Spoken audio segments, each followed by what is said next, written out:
Bom, gente, vamos dar início aqui à apresentação do nosso artigo, né?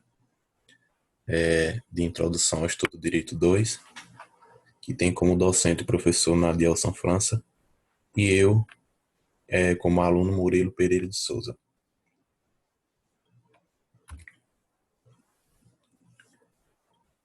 Eu tirei esse artigo da Revista de Direito, né? De uma pós-graduação em mestrado e doutorado da Universidade de Santa Cruz do Sul, e que essa universidade foi criada em 1994 e tem como objetivo a disseminação, né, e as reflexões relacionadas ao direito. E o tema do meu artigo é um direito fundamental, a independência dos tribunais.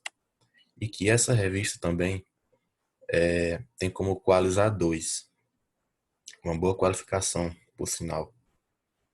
E a escolha desse tema me motivou porque é uma coisa uma subjetividade, né? A subjetividade sempre nos mostra um meio de conhecimento bom, né? A subjetividade, que é a independência dos tribunais e a maneira de cada juiz fazer a sua escolha, né? A sua jurisprudência.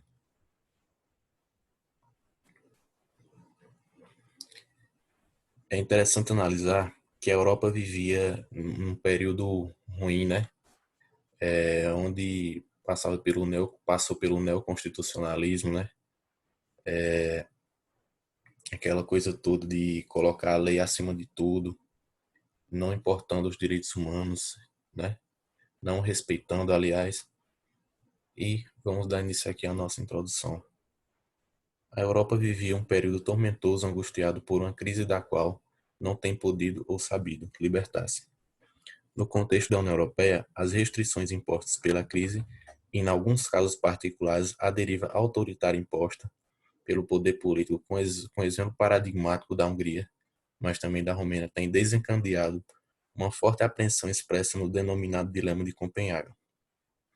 O Dilema de Copenhaga tem alguns critérios, né, para se fazer intrínseco a ele, que eram regras que os países deveriam ter, né, para se tornar elegível para aderir à União Europeia, e exigiam que os estados tenham instituições que preservassem a democracia e os direitos humanos. Para poder fazer parte da União Europeia, tinha que ter esses critérios, né, que é o Dilema de Copenhaga. Assim, se a entrada de um dado Estado na União Europeia pode e deve ser vetado, caso não preencha os requisitos decorrentes dos critérios fixados no Conselho Europeu de Copenhaga de 93, incluindo-se como pressupostos inegociáveis, nomeadamente o respeito aos direitos humanos e pelo Estado de Direito.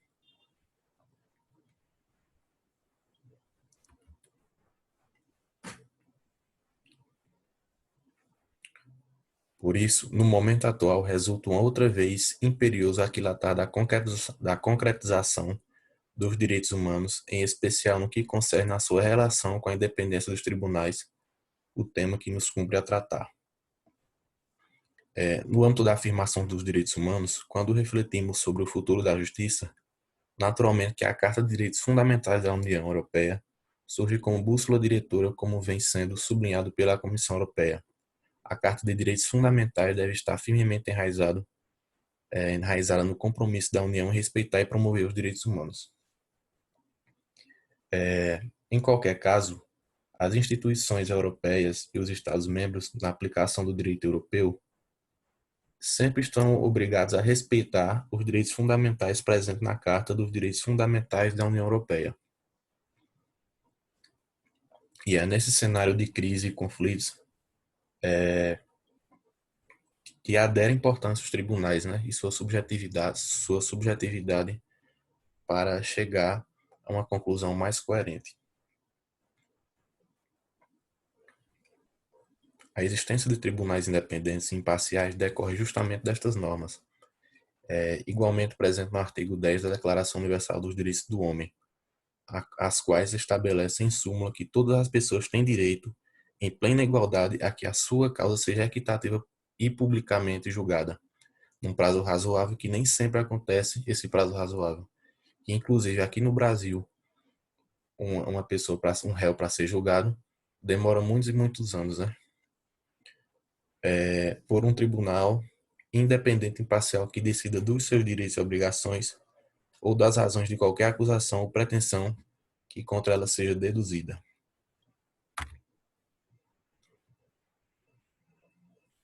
A independência, dando continuidade, né, o desenvolvimento do artigo, a independência e imparcialidade dos juízes, recolha de jurisprudência e doutrinas internacionais.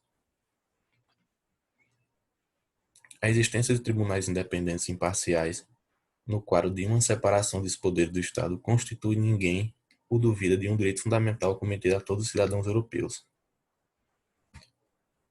A Europa, assim como boa parte dos países, voltando aqui, a Europa, assim como boa parte dos países, adotaram medidas mais eficazes quanto aos direitos humanos pós Segunda Guerra Mundial. E é interessante essa análise. É a análise de rompimento com o neoconstitucionalismo que deixava de lado os direitos fundamentais das pessoas, como já abordado. E aqui diz, logo no princípio 1, né, que já foi abordado, é proclamado que a independência da magistratura será garantida pelo Estado e consagrada só um momento, e consagrada na Constituição, na legislação do país, é dever de todas as instituições governamentais e outras respeitar e acatar a independência da magistratura, ou seja, é totalmente válido a independência da magistratura na União Europeia. Assim, com flagrante atualidade, veja-se no capítulo 2, dedicado à independência externa, é enfatizado que a independência dos juízes não constitui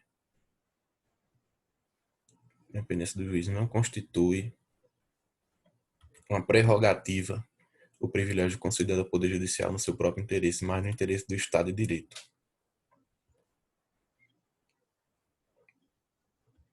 Aos quais os cidadãos esperam justiça imparcial e mais elegível, né?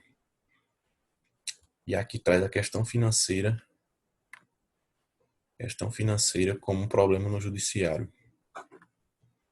De incontornável relevância na problemática relativa à vertente financeira, surge naturalmente a decisão recente do Tribunal Constitucional Italiano, relativamente a uma questão suscitada por 12 tribunais administrativos regionais, em que se defendia que a redução dos vencimentos dos magistrados constituiria a um indevido condicionamento sobre o exercício da função jurisdicional, constrangendo a magistratura e também o magistrado individual.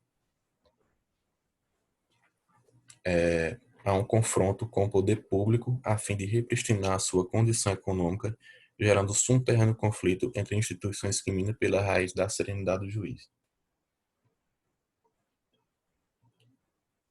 É muito importante que essa independência dos juízes, contanto que haja limite para exercê-la, né? A subjetividade pode contribuir bastante também. E voltando para essa questão financeira, com um problema no judiciário, mostra que a serenidade na função executiva pode ser afetada por uma possível diminuição salarial de juízes e desembargadores, ou seja, no executivo, né?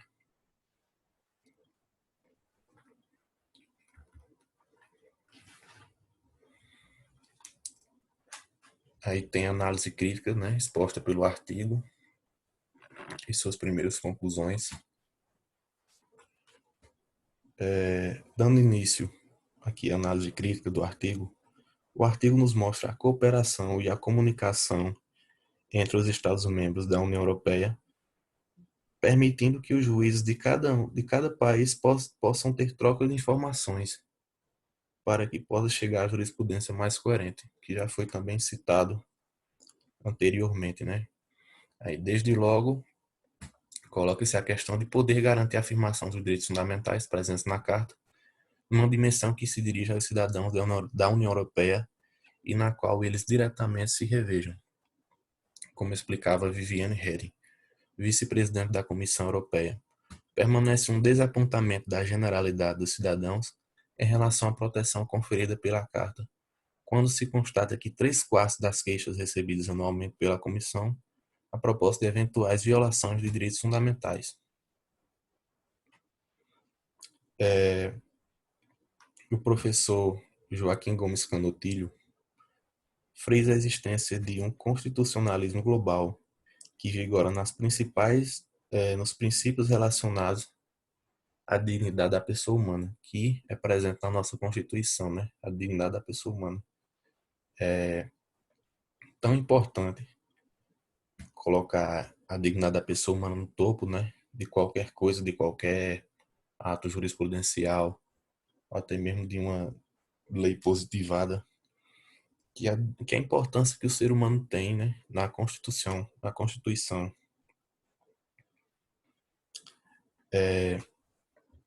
E aqui temos um exemplo de violação dos direitos humanos no judiciário, o Koufax-Haddad versus o governo da Grécia, né, que houve uma possível violação dos direitos humanos no judiciário europeu. Nesse caso, que o governo grego cortou os benefícios ilegal pela crise que o governo estava passando, cortou os benefícios legais desses dois, né? Que acabou ferindo uns direitos fundamentais deles, né? Que é questão administrativa, de trabalho e tal.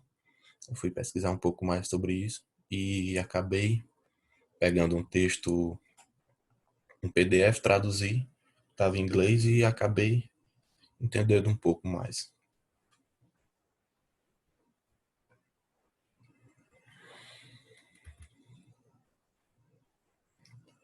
E ainda sobre a redução salarial do juiz em alguns países, no caso concreto do Estatuto Profissional dos Juízes, segmento particularmente sensível em Portugal, devido aos cortes e reduções remuneratórias sucessivamente impostos, observa-se em regimes distintos entre as jurisdições nacionais, que conviria harmonizar, por exemplo, é a própria Constituição de alguns países que ainda nos continentes, México, Argentina, Brasil, Estados Unidos e África do Sul, que institui normas expressas que vedam a redução dos salários dos juízes como um mecanismo essencial à preservação da independência do judiciário.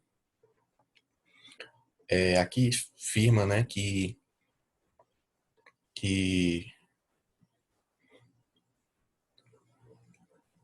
que essa questão remuneratória pode acabar que tornando algo legal em alguns países e ilegal em outros, né? Por outra via, em países como a Itália e a Polônia, existem leis que prevêem mecanismos automáticos de atualização remuneratória, proibindo-se na Polônia a redução de salários, regressando à já citada decisão do Tribunal Constitucional italiano. Este afirmou expressamente que uma das dimensões do princípio da independência dos tribunais seria justamente a garantia da independência econômica e da estabilidade profissional dos juízes e procuradores, a qual não pode ser sujeita a sistemáticas periódicas negociações e conflitos com outros poderes do Estado, sob pena de poder criar-se a ideia segundo a qual os poderes executivos e legislativos predominaria de fato sobre o poder judicial. Eu acho que é uma questão muito válida essa questão de não ter corte salarial para juízes, né? Que é um cargo que é muito difícil de se exercer, ainda mais com a redução salarial, que pode afetar a execução do seu trabalho, né? Pode acabar ele ter algum problema, né, com consigo mesmo e não fazer uma decisão coerente.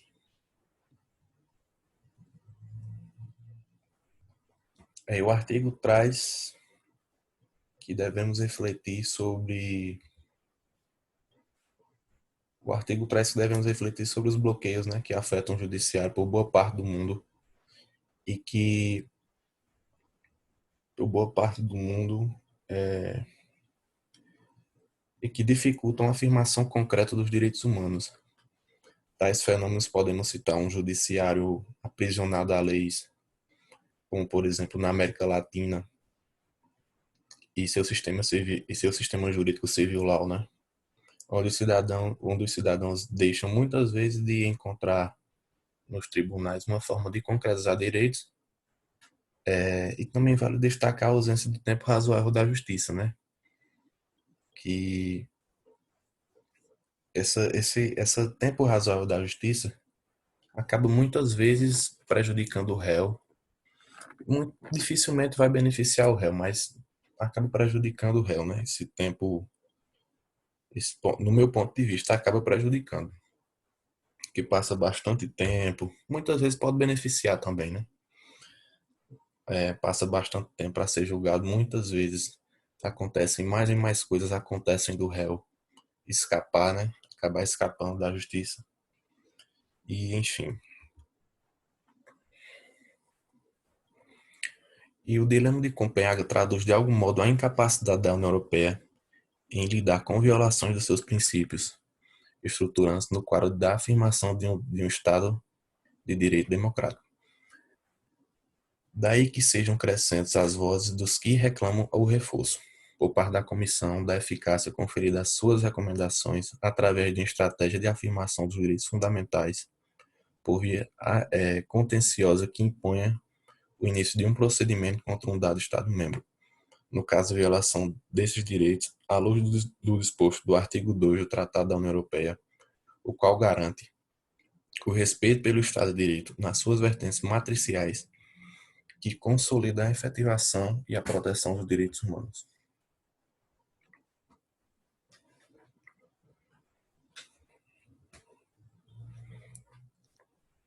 E aqui o artigo traz as conclusões dele, né?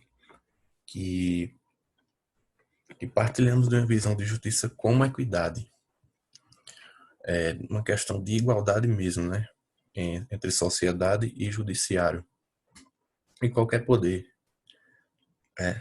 do governo, do Estado. Na cena de House, que era apenas por uma visão que privilegia o indivíduo como valor central numa lógica mais atenta à propriedade. Como nós ou defendemos um enfoque centrado na justiça ao serviço da comunidade, em detrimento do liberalismo dito atomístico, na esteira de Sandel ou Walzer. Um adquirido conceptual ressalta consensualmente assumido em qualquer desses modelos, a de que o sistema judicial é o espaço institucional onde se afirma no silêncio de todo o resto a dignidade humana. Como já foi abordado, né, a dignidade humana sempre em primeiro lugar, em qualquer Estado, né, desde o neoconstitucionalismo, que não respeitava a dignidade da pessoa humana, que os Estados vieram a aprender, né? Basicamente, após a Segunda Guerra Mundial, colocaram o ser humano como o centro de tudo, né?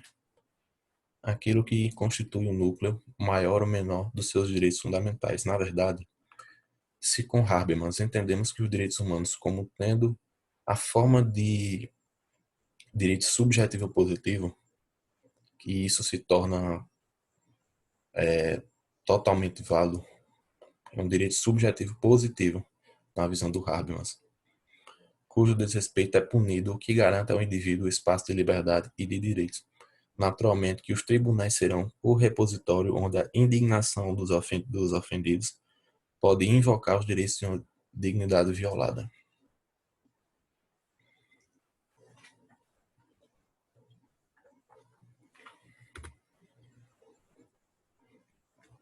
E a minha análise crítica perante o artigo exposto é que ele traz uma linguagem, digamos assim, não tão fácil de ser compreendida, né?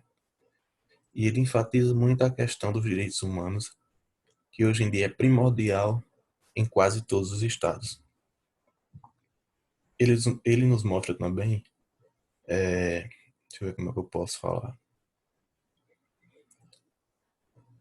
em que um tribunal não deve limitar-se somente à lei, pois muitas vezes pode prejudicar o réu, mas como também não levar o ato jurisprudencial como 100% eficaz.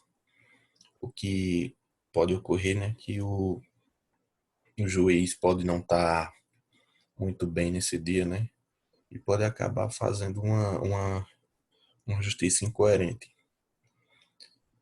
E que naturalmente o ser humano é falho, né? Ele tem muitas falhas e pode acarretar prejudicando o réu.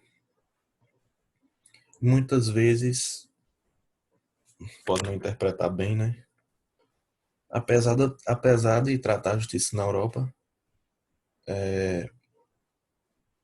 contribui muito apesar de tratar da justiça na Europa, o artigo, mas ele contribui muito para a justiça como um todo, né? Que devemos ver a dignidade da pessoa humana como o centro de tudo e que a independência dos tribunais é essencial para chegar a uma conclusão mais exata sobre justiça e que o sistema civil law, né, que vigora aqui na América Latina, tenha como exemplo os tribunais, do meu ponto de vista, né, os tribunais dos Estados Unidos, da Europa, que é o common law, né, que é a decisão judicial baseada na jurisprudência. Bom, esse foi o artigo que eu escolhi, né, e espero que vocês procurem ler ele posteriormente, quando tiver algum tempinho. E é isso. Obrigado.